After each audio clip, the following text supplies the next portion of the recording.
एक लड़के को एक धूर्त आदमी ने बहला फुसलाकर उसे पुतले जैसा बना दिया, लेकिन इसके बाद उस आदमी ने लड़के की बेरहमी से हत्या कर दी और उसकी मौत को आत्महत्या जैसा दिखाने की कोशिश की। मगर उसे अंदाजा नहीं था कि यही झूठ उनके पूरे गिरोह के लिए भारी पड़ने वाला है। कुछ ही समय बाद उसके एक साथी को अजीब घटनाओं का आभास हुआ। गोदाम से रहस्यमयी कराहने की आवाजें आने लगीं। जिज्ञासावश वह जांच करने गया, लेकिन उसे कुछ नहीं मिला। तभी अचानक नीचे रखी घास काटने वाली मशीन चालू हो गई।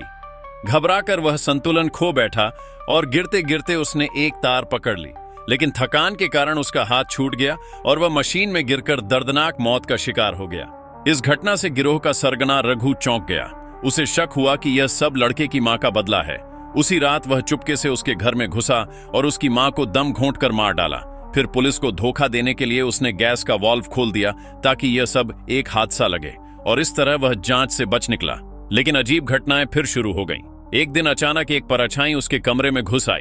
डर के मारे वह भागकर अनाज के गोदाम में छिप गया। उसे लगा कि वहां वह बच जाएगा, लेकिन तभी दरवाजा अपने आप अंदर से बंद हो गया। फिर अचानक ट्रैक्टर चालू हुआ और मशीन ने ढेर सारी भूसी गोदाम में भरनी शुरू कर दी। कुछ ही मिनटों में वह भूसी में दब गया और मौके पर ही दम तोड़ दिया। लगातार हो रही इन रहस्यमयी मौतों से बाकी सदस्य डर के मारे थरथराने लगे।